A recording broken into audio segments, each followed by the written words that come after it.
Bismillahirrahmanirrahim. Assalamu alaikum. This is Munir Ahmed. Dear students, today we are going to discuss cytoplasmic structure known as vacuole. Just recap what we have learned in previous lectures. In last few lectures, we discussed cytoplasmic structures that were endoplasmic reticulum, Golgi bodies, ribosomes, mitochondria, plastids, cytoskeleton, etc. And today we are going to discuss another cytoplasmic structure known as vacuoles.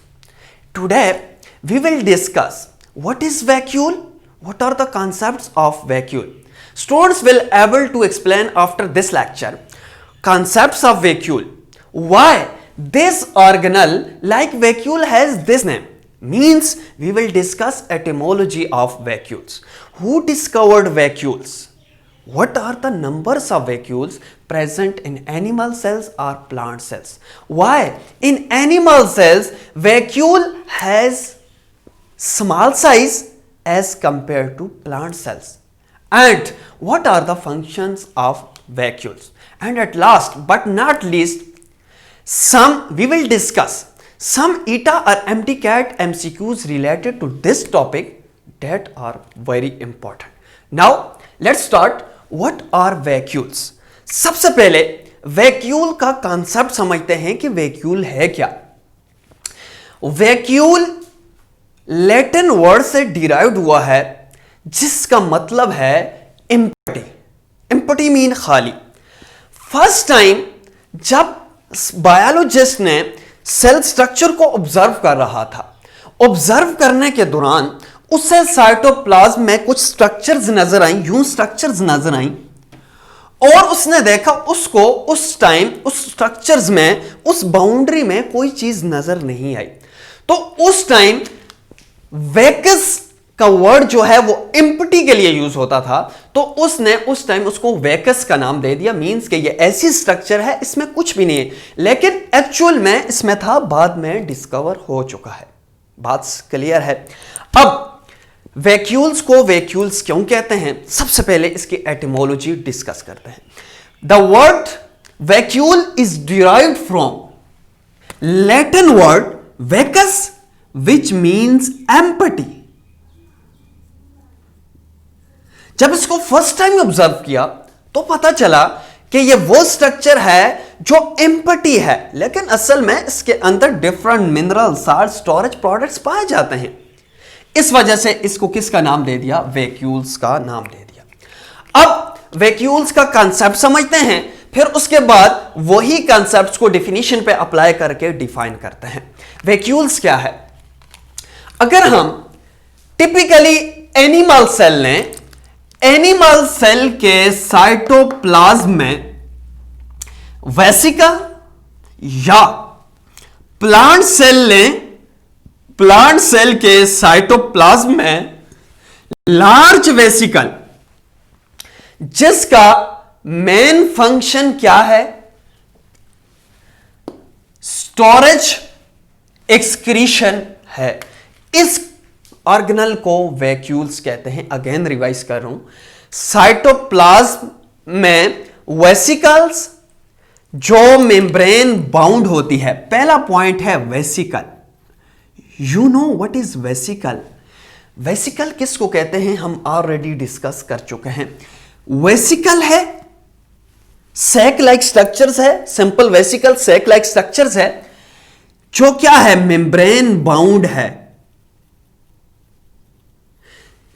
जो क्या है? एक membrane bound structure है जिसके अंदर क्या चीज मौजूद है? फ्लूइड मौजूद है, डिफरेंट प्रोडक्ट्स मौजूद हैं. इस स्ट्रक्चर्स को वैक्यूल कहते हैं. अब इन्हीं पॉइंट्स को अप्लाई करते हैं डिफिनीशन पे कि what is vacuole. A large vesicle within the cytoplasm, a large vesicles within the cytoplasm of cell enclosed by membrane, जिसको इनक्लोज्ड किया हुआ होता है मेम्ब्रेन ने, टिपिकली कंटेन्स फ्लूइड्स, जिसके अंदर क्या चीज मौजूद होती है? फ्लूइड्स मौजूद होता है. इस ऑर्गेनल को किसका नाम दिया जाता है? वैक्यूल्स का नाम दिया जाता है. एटिमोलॉजी ऑलरेडी डिस्कस कर चुके हैं कि इसकी एटिमोलॉजी क्या है। इसकी एटिमोलॉजी यह है कि जब इसको फर्स्ट टाइम साइंटिस्ट ने देखा तो उसे इसे एम्प्टी स्पेसेस नजर आई। उसने एम्प्टी स्पेसेस को वेकस का नाम दे दिया, क्योंकि वेकस एम्प्टी को लैटिन्स में कहते थे, इस वजह से इट इज कॉल्ड वैक्यूल्स। अब इसके बाद इसके नंबर्स की बात करते हैं कि इसके कितने नंबर्स हैं। एनिमल सेल में यह स्मॉल इन साइज और प्लांट सेल में लार्ज इन साइज होता है। इसकी रीजन भी है, हम डिस्कस करेंगे कि क्या रीजन है। एनिमल सेल में मैनी हो सकते हैं, लेकिन प्लांट सेल में वन लार्ज होता है। एनिमल सेल में मैनी वन और मैनी भी हो सकते हैं, but in plant cell it will one but large. एक ही होता है लेकिन लार्ज होता है। अब प्लांट सेल में, अब ये क्वेश्चन है कि प्लांट सेल में इसका साइज या इसने इतना वॉल्यूम क्यों लिया हुआ होता है प्लांट सेल में, but in animal cell it will occupy in small volume. कि एनिमल सेल में इसने स्मॉल वॉल्यूम ऑक्युपाई किया होता है। इसकी क्या रीजन है? एनिमल प्लांट सेल में कोई इतना स्पेसिफिक एक्सक्रीटरी सिस्टम नहीं होता, जबकि एनिमल सेल में स्पेसिफिक एक्सक्रीटरी सिस्टम है। वो स्पेसिफिक एक्सक्रीटरी सिस्टम रिस्पॉन्सिबल है वेस्ट प्रोडक्ट को एक्सक्रीट करवाने में। अगेन रिवाइज कर रहा हूं, कंसेप्चुअल प्रैक्टिकल वाइवा में पूछे जाने वाला क्वेश्चन है कि एनिमल सेल में इसका साइज क्यों स्मॉल जबकि प्लांट सेल में इसका साइज क्यों लार्ज होता है। एनिमल सेल में या एनिमल्स में एक स्पेसिफिक एक्सक्रीटरी सिस्टम होता है स्पेसिफाई, जो क्या करता है, डिफरेंट प्रोसेस करके एक्सक्रीशन का काम करता है।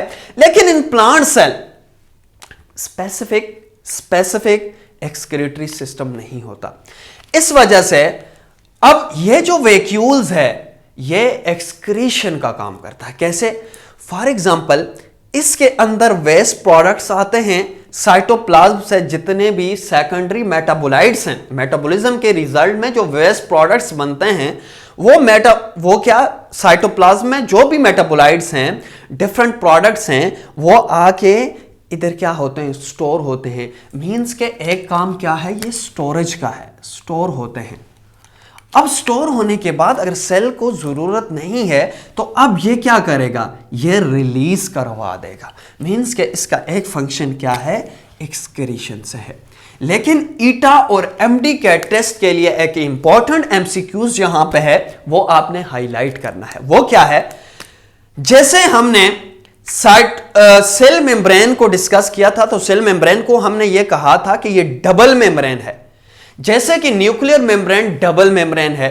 माइटोकॉन्ड्रिया को जब हमने डिस्कस किया था तो हमने कहा था डबल मेम्ब्रेन है, लेकिन ये हमारे पास डबल नहीं होती बल्कि सिंगल मेम्ब्रेन है।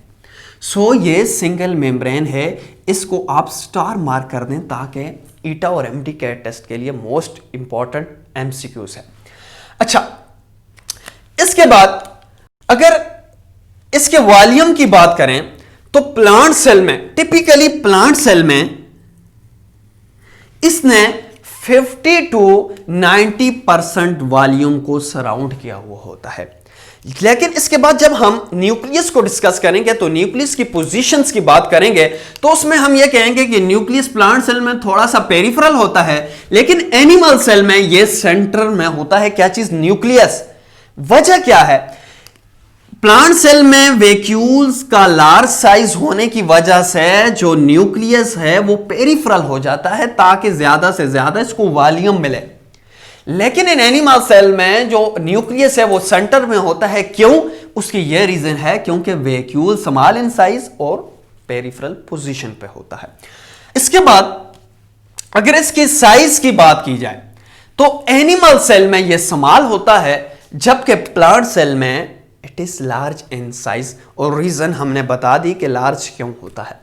इसके बाद स्टोरेज इन प्लांट्स में ये किस किस चीज को स्टोर करता है। एक तो ये मिनरल्स को स्टोर करता है, वाटर को स्टोर कर सकता है, डिफरेंट शुगर्स एक्सेट्रा को स्टोर करता है, जो मैंने ऑलरेडी इधर लिखा हुआ है। वाटर, साल्ट्स, शुगर एक्सेट्रा को ये क्या करता है, ये स्टोर करता है। अब इसके बाद इसकी टाइप्स को डिस्कस करेंगे कि बाज एनिमल्स में, बाज ऑर्गेनिज्म में इसी वैक्यूल्स को फूड वैक्यूल्स कहते हैं, इसी वैक्यूल्स को हम कंट्रैक्टाइल वैक्यूल्स कहते हैं। अब उसको डिटेल से डिस्कस करते हैं कि इसको कंट्रैक्टाइल वैक्यूल्स, फूड वैक्यूल्स या गैस वैक्यूल्स क्यों कहते हैं, इसके बाद उसको डिस्कस करते हैं। अब वैक्यूल्स की टाइप्स पे बात करते हैं। वैक्यूल्स का जनरल कॉन्सेप्ट तो हम समझ आ गया कि वैक्यूल्स क्या है। अब अगर ये जो वैक्यूल है, अगर ये फूड को स्टोर करता है तो हम क्या कहेंगे, फूड वैक्यूल्स कहेंगे। अगर ये गैस को स्टोर कर रहा है और क्रिएट कर रहा है, इसको हम क्या कहेंगे, गैस वैक्यूल्स कहेंगे। अगर यही वैक्यूल्स एक्स्ट्रा वाटर लेकर, एक्स्ट्रा साल्ट्स लेकर इस बॉडी से रिमूव करवा रहा है, तो इसको हम नाम देंगे कंट्रैक्टाइल वैक्यूल्स का। डिटेल से डिस्कस करते हैं कि ये वैक्यूल्स कौन सी टाइप्स के हैं। एक वैक्यूल्स है फूड वैक्यूल्स। वो वैक्यूल्स जो फूड को स्टोर करता है उनको हम क्या कहेंगे, फूड वैक्यूल्स कहेंगे।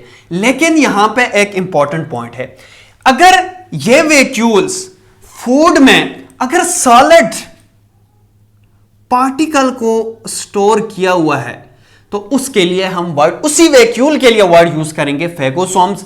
और ये जो टर्म्स हैं मोस्ट इंपॉर्टेंट है एमडी कैट और ईटा टेस्ट के लिए, कि which vacuole, the vacuoles which store the products in the form of solid is known as phagosomes. हम उनको क्या कहेंगे, फेगोसोम्स कहेंगे। सिमिलरली अगर वो वाटर या लिक्विड को स्टोर कर रहा है तो उसके लिए वर्ड यूज करेंगे पाइनोसोम्स का।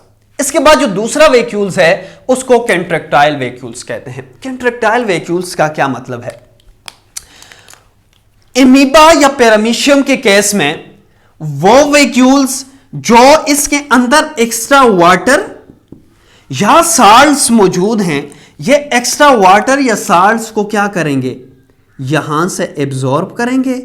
एब्जॉर्ब करने के बाद इन वैक्यूल्स का जो वॉल्यूम है या जो साइज है वो इंक्रीज करेगा। इंक्रीज करने के बाद यहां से आके इसके साथ फ्यूज होंगे और यहां से बाहर एनवायरनमेंट में रिलीज करेंगे। इट्स मींस के कंट्रैक्टाइल वैक्यूल्स का काम ऑस्मो रेगुलेशन का है। ऑस्मो रेगुलेशन असल में The maintenance of water and solutes is known as osmoregulation. Osmoregulation, osmo कहते हैं salts and water को, और रेगुलेशन कहते हैं मेंटेनेंस को। अब इसका जो मेन फंक्शन है वो साल्ट्स और वाटर के बैलेंस को मेंटेन करना है। अगर इमीबा के अंदर वाटर एंड सॉल्यूट्स ज्यादा हैं तो क्या करेगा, ये एब्जॉर्ब करेगा। एब्जॉर्ब करने के बाद कॉन्ट्रैक्ट होगा, कॉन्ट्रैक्ट कहते हैं ऐसे रिलैक्स और कॉन्ट्रैक्ट होने को। कॉन्ट्रैक्ट होकर यहां से जो एक्स्ट्रा प्रोडक्ट है उसको रिमूव करेगा। ये भी इसका एक फंक्शन है। क्या करता है, ऑस्मो रेगुलेशन का, साल्ट्स एंड वाटर को मेंटेन करता है। अमीबा और पैरामीशियम्स में ये कंट्रैक्टाइल वैक्यूल्स पाए जाते हैं। इसके बाद एक दूसरा वैक्यूल्स है जिसको गैस वैक्यूल्स कहते हैं।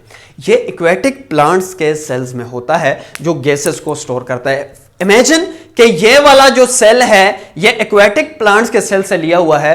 अब ये वाला जो वैक्यूल्स होगा एक्वेटिक प्लांट्स के गैस में, अगर ये गैसेस को स्टोर करता है तो इसको हम क्या कहेंगे, गैस वैक्यूल्स कहेंगे। इसके बाद अब लास्ट में फंक्शंस को डिस्कस करते हैं कि वैक्यूल्स के क्या क्या फंक्शंस हैं। पहला फंक्शन क्या है, food vacuoles form phagocytosis. Food जो वैक्यूल्स है जो हमने अभी डिस्कस किया, ये फेगोसाइटोसिस के प्रोसेस से बनता है। कैसे, फॉर एग्जांपल फूड्स इधर बाहर मौजूद है, ये क्या करेगा, ये आकर इसके साथ ऐसे फ्यूज करेगा।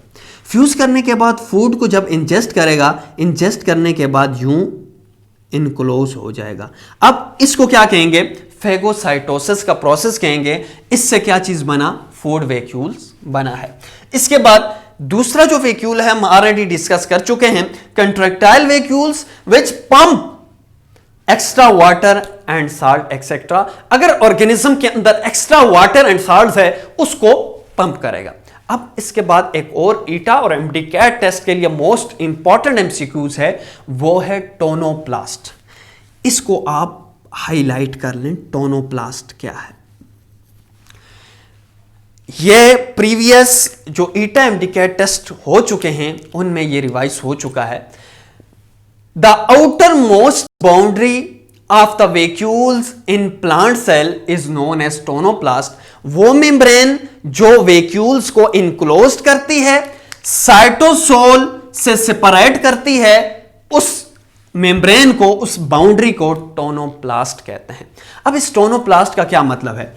एक टोनोप्लास्ट का यह मतलब है इसके अंदर प्रेशर क्रिएट करना, प्लांट्स को सपोर्ट देना और टर्गर प्रेशर क्रिएट करके टर्जिडिटी को इंक्रीज करना। क्योंकि वाटर जब इसके अंदर आएंगे तो क्या होगा? प्रेशर इंक्रीज होगा और सेल को क्या मिलेगी? सपोर्ट मिलेगी। इसके बाद टू प्रोटेक्ट अगेंस्ट हर्बीवोर्स, इसमें कुछ ऐसे प्रोडक्ट्स भी स्टोर होते हैं वैक्यूल्स में, बाज प्लांट्स में, जो क्या करते हैं? हर्बीवोर्स उनको ईट करना, उनको इंजेस्ट करना अच्छा नहीं समझते।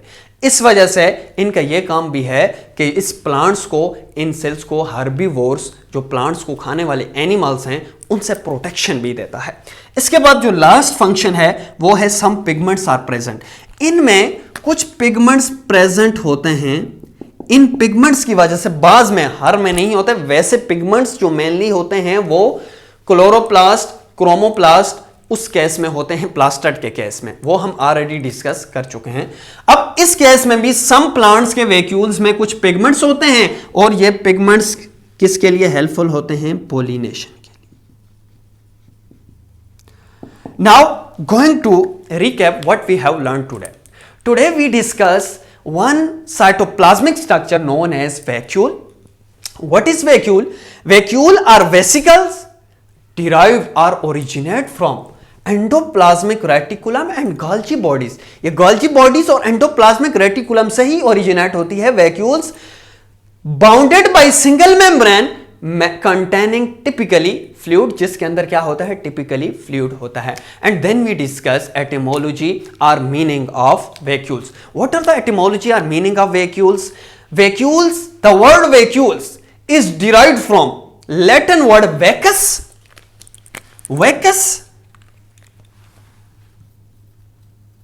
which means empty. Because जब इसको फर्स्ट टाइम देखा गया तो फर्स्ट टाइम इसकी स्ट्रक्चर एम्पटी नजर आई, तो इन्होंने नाम दे दिया वैकस या वैक्यूल्स का। And then we discuss discovery, who discovered? Anton von Leeuwenhoek discovered the vacuoles. And then we discuss the type of vacuoles. There are main three types of vacuoles. One is food vacuoles, other is contractile vacuoles and gas vacuoles. Food vacuoles are those vacuoles which store food. In case if it store food in the form of solid is known as phagosomes. If it store in water is known as pinosomes. And then we discuss contractile vacuoles. The main function of contractile vacuoles is osmoregulation. What is osmoregulation? The maintenance of water and salts in living body is known as osmoregulation. These contractile vacuoles are mostly present in amoeba and paramecium. And then we discuss gas vacuoles. Gas vacuoles is found in aquatic plant cells where they store gases. And then at last we discuss the functions of vacuoles. The most important functions of vacuoles to maintain what? To maintain the turgor pressure. And other function is protect against herbivores, and some pigments are present which helps in pollination. Inshallah, we will discuss in next lecture about nucleus. What is nucleus? And now a short homework for students.